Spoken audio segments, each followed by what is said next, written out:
নামৰূপ টাইকিষ্টিক কেন্দ্ৰত আজি মেডাম মেফি অনুষ্ঠান। মেডাম মেফি অনুষ্ঠানত প্ৰথমৰ কেনেকৈ আৰম্ভ কৰা হয়? আমি প্ৰথমে বৰগছত ফিটুনত সেয়া বন্তি প্ৰজ্বলন কৰোঁ। তাৰপিছতে দামত আহি বন্তি প্ৰজ্বলন কৰা। তাৰপিছত চেংৰেং, যিটো আমাৰ হফি বুলি কয়, এই হফিটোত আমি সকলোৱে প্ৰাৰ্থনা কৰোঁ, চাকি জ্বলাওঁ। তাৰপৰা ইয়াত সকলোৱে জ্ঞাতিসকল আহি সেৱাভাগী কৰে। আমাৰ তেতিয়া এই মাইহাংবিলাকত দ্ৰব্যবিলাক দিয়া হয় আৰু প্ৰতিজন দেৱতাক আমি উৎসৰ্গা কৰোঁ। এই ফিসকলক দিয়াৰ পাছত আমি দামক দিওঁ। দামৰ পৰা একেবাৰে আখিন বাখিন যিটো অপশক্তি, অপদেৱতা আৰু এই দেৱতাসকলে লগত থকা সেই দেৱতাবিলাককো উপশক্তিবিলাককো আমি দিয়া হয়। দাম মেফি, মে হৈছে তৰ্পণ কৰা, দাম মানে মৃতকক, আৰু ফি হ'ল দেৱতাসকল। দাম মেফি এইটো সদায় 31 জানুৱাৰী দিনাই আমাৰ অসমত এইটো আৰম্ভ কৰা হয়। আৰম্ভ কৰিছিলে, এতিয়া আমি তাক সেই ডেটটোতে আমি সদায় মানে কাৰ্যভাগ কৰি যোৱা হৈছে। হয়। আৰু হফিত কি কৰা হয়? হফিত আমাৰ ফুৱালং, যিখন পৰম মানে ব্ৰহ্মক স্মৰণ কৰা এই থলীটো, এই হফিটোৱে হ'ল আমাৰ আমাৰ যিটো পৰম্পৰা, সেইটো হ'ল বানফি, এইটো হ'ল ফুৰালুং। বানফি হৈছে মেডাম ফি ছাইডটো বানফিত কয়, আৰু এইটো হ'ল হফিত য'ত আছে এইটো ফুৰালুং। ফুৰালুং হৈছে ধৰ্মটো পৰম ব্ৰহ্মক স্মৰণ কৰি আমি নাম কীৰ্তন কৰোঁ, বুজিছে নাই? আমাৰ ফুৰাৰ নাম। তাৰপিছত এইটো মৈদামত কি কৰা হয়? মৈদামত আমাৰ এই যিমানবিলাক দাম মৃতক হৈছে তেখেতলোকক স্মৰণ কৰোঁ আমি। ইয়াতে মেডাম মেফি কি কয় থলীতে মৈদাম বনাই লোৱা হৈছে। এই মৈদামটোতে আমি সদায় এই পৰম্পৰামতে চাকি জ্বলোৱা হয়, তেওঁলোকক তৰ্পণ কৰা হয়। দামবিলাকক, আগৰ উপৰিপুৰুষসকল যিমান আগৰ পৰা এতিয়ালৈকে আজিলৈকে যিবিলাক মৃত্যু হৈছে, সেইখিনি হ'ল নদাম। আগৰ মৃতখিনি হ'ল এই দাম, ঘাই দাম, চীন দাম, জাকৰুৱা দাম, তাৰপিছতে আহিলে নদাম। এই সকলোবিলাককে আমি দামত বন্তি লগাই মানে স্মৰণ কৰা হয়। আৰু এই যে আমাৰ যিভাগে পূজাথলী, তাত কাক কাক পূজা কৰা হয়? ইয়াত আমি প্ৰথম দিয়া হয় তলত এভাগি দিয়া হয় খাওখাম, জল অধিপতি, বুজিছে নাই? অঁ। তাৰ পৰা দিয়া হয় পৃথিৱীৰ অধিকাৰী যিজন আইলেং দিন। অঁ। তাৰপিছতে আহিলে লেংডন, স্বৰ্গৰ অধিপতি, বুজিছে নাই? লেংডনৰ পাছতে আহিলে তোমাৰ জানচাইহুং, দেৱগুৰু, তেওঁ অনন্ত দেৱগুৰু। তাৰপিছতে আহিলে মুটকুম টাইকুম হ'ল সপ্ত অধিকাৰী। বজ্ৰ, বিজুলী, সাগৰ, বতাহ আদি কৰি বৰষুণ, এই সপ্ত অধিকাৰী 7জনক দিয়া হয়। তাৰপিছতে আহিলে মুটকুম টাইকুমক আৰাধনা কৰোঁ আমি। তেওঁলোক হ'ল চন্দ্ৰ সূৰ্যকে আদি কৰি তৰালৈকে, বুজিছে নাই? তাৰপিছত আহিলে জাচিংফা হ'ল আমাৰ শিক্ষা অধিযাত্ৰী। তাতে বিশ্বকৰ্মাকে আদি কৰি সকলোবিলাক সোমাই যায়, সৰস্বতীকে আদি কৰি। তাৰপিছত আহিলে আমাৰ দামফি।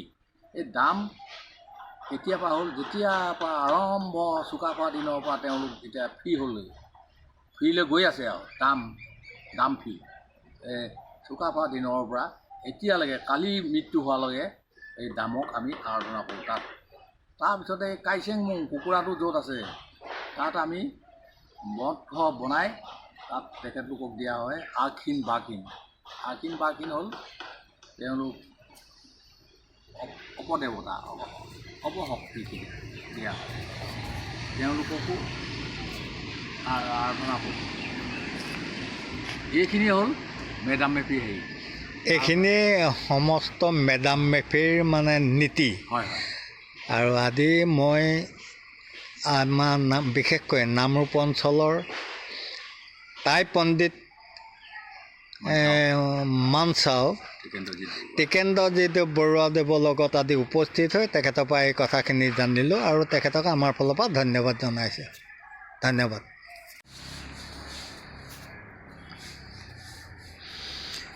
আজি নামৰূপ টাই কৃষ্টি কেন্দ্ৰত মেডাম মেফি আয়োজন কৰা হৈছে। আপুনি সভাপতি হিচাপে কওকচোন, গোটেই দিনজোৰা কাৰ্যসূচীটো আপুনি কেনেদৰে পৰিচালনা কৰিব বিচাৰিছে, কি কি আছে ইয়াত? প্ৰথমতে 31 জানুৱাৰী পৰম্পৰাগত হিচাপে প্ৰতি বছৰে আমি যিহেতু মেডাম মেফি উদযাপন কৰি আহোঁ, আমি নামৰূপৰ লগতে সমগ্ৰ অসমতে মেডাম মেফি উদযাপন কৰা হয়। আৰু প্ৰথম কাৰ্যসূচী মতে ৰাতিপুৱা আমাৰ আৰম্ভ হ'ব, কীৰ্তনত বন্তি প্ৰজ্বলন হ'ব। বন্তি প্ৰজ্বলন হোৱাৰ পিছতেই আমি আমাৰ পতাকা উত্তোলন কাৰ্যসূচীৰ পিছত আমাৰ যিটো আমাৰ মানে পুৰাণৰ যিটো মঠঘৰ, তাত আমাৰ পুৰোহিতসকলে মানে তেখেতলোকে পূজাৰ কাম আৰম্ভ কৰিব। আৰম্ভ কৰি 10টা বজাত আমাৰ পূজাৰ কাম আৰম্ভ কৰিব। আৰম্ভ কৰা মেলাৰ পাছতেই আমাৰ মুকলি সভা আমি 12টা বজাত আৰম্ভ কৰিম। মুকলি সভাৰ কাৰ্যসূচীটোৱে আমাৰ কেইবাটাও অনুষ্ঠান আমি ৰাখিছোঁ। তাৰ ভিতৰত প্ৰথমতে আছে আমাৰ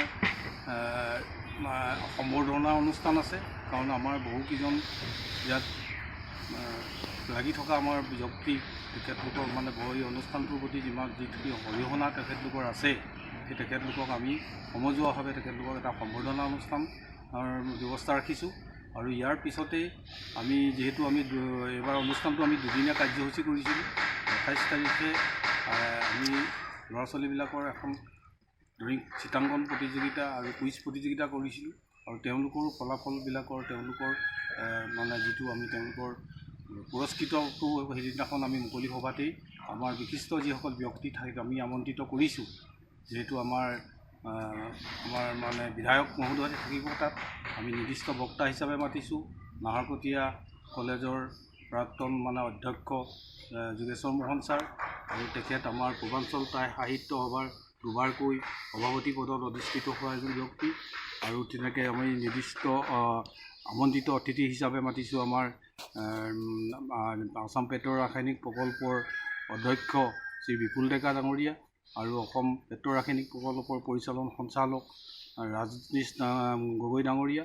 তেখেতলোকৰ হতুৱাই আমি এই পুৰস্কৃত যিসকলে আমাৰ ছাত্ৰ ছাত্ৰীয়ে এই প্ৰতিযোগিতাত অংশগ্ৰহণ কৰিছিল তেওঁলোকৰ প্ৰতিযোগিতা মানে পুৰস্কৃত কৰা হ'ব। আৰু অন্য ধৰণে তেওঁলোকৰ দিনজোৰা কাৰ্যসূচী মুকলি সভাৰ কাৰ্যসূচী অন্ত পৰাৰ পিছত গধূলি তাৰ পাছত আমি 2টামান বজাত আমি এটা প্ৰীতিভোজৰ ব্যৱস্থা কৰা হৈছে। আৰু গধূলিলৈ আৰু প্ৰীতিভোজ অন্ত হোৱাৰ পিছত আমাৰ মানে পতাকা সম্বৰণ কৰি অনুষ্ঠানৰ কাৰ্যসূচী থুলমূলকৈ ইমানতে সামৰণি মাৰিব। তাৰোপৰি জানিব পাৰিছোঁ যে যিসকলে টাই কৃষ্টি কেন্দ্ৰৰ লগত জড়িত আছিল আৰু তেওঁলোক দাম হৈ গৈছে, যিসকল নাই এই পৃথিৱীত, তেখেতসকলক কিবা ব্যৱস্থা কৰিছে নেকি? সেইটো আপুনি খুব সুন্দৰ কথা কৈছে, মই পাহৰি গৈছিলোঁ। কাৰণ আমাৰ যিসকলৰ মানে অশেষ চেষ্টা আৰু প্ৰচেষ্টাত এই অনুষ্ঠানটো 1971ত তেখেতলোকে প্ৰথম আৰম্ভণি কৰি প্ৰতিষ্ঠা কৰিছিল। তেখেতলোক হয়তো আজি তেখেতলোক আমাৰ মাজত আজি বহুকেইজন মানে ব্যক্তি আমাৰ মাজত নাই। আৰু আমি এইবাৰ এই অনুষ্ঠানটি তেখেতলোকক আমি এটা শ্ৰদ্ধাঞ্জলি অনুষ্ঠান কৰিবৰ কাৰণে আমি প্ৰায় ব্যৱস্থা কৰিছোঁ। আৰু সেই প্ৰায় আমাৰ 10-12জনমান তেনেকৈ ধৰণৰ আমাৰ ব্যক্তি আছে। তেখেতলোকৰ যথেষ্ট এই অনুষ্ঠানটোৰ প্ৰতি অৰিহণা আছে। আৰু সেই অৰিহণাখিনিক আমি অহাকালিলৈ, যিহেতু আমাৰ অনুষ্ঠানটোৱে হৈছে পূৰ্বপুৰুষক সোঁৱৰাৰ লগতে আমাৰ যিসকল প্ৰতিষ্ঠিত আমাৰ ব্যক্তি তেখেতলোক দাম হ'ল, তেখেতলোককো আমি কাইলৈ শ্ৰদ্ধাৰে সোঁৱৰিবৰ কাৰণে এটা শ্ৰদ্ধাঞ্জলি অনুষ্ঠানৰ ব্যৱস্থা কৰিছোঁ। গতিকে আজি মই আপোনাৰ পৰা কথাখিনি জানি বহুত সন্তোষ পাইছোঁ। আৰু এখেত হ'ল দেৱগোহাঁই ডাঙৰীয়া আৰু বৰ্তমান নামৰূপ টাই কৃষ্টি কেন্দ্ৰৰ সভাপতি। ধন্যবাদ আপোনালৈ।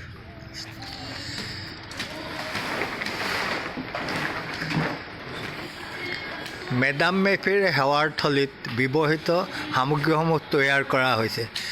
এতিয়া মই এটা কথা সুধিছোঁ, এই যে বস্তুটো আপোনালোকে বনাইছে, প্ৰভু এই বস্তুটো কি বনাইছে আপোনালোকে? মেহেঙা বনাইছোঁ আমি, মাইহাং মাইহাং ফুলকৈ এতিয়া আমাৰ মেহেঙা হৈছিল মেহেঙা হৈছেগৈ ন ইয়াৰ ওপৰত কি ৰখা হ'ব নৈবদ্য পূজাৰ নৈবদ্য থাকিব ইয়াত মহাপ্ৰসাদ থাকিব কেঁচা কলা আৰু এই যে চাৰিটা খুঁটা দিয়া হৈছে এই খুঁটাকেইটা কিহৰ তৈয়াৰ কৰিছে আপোনালোকে এইটো কলগছৰ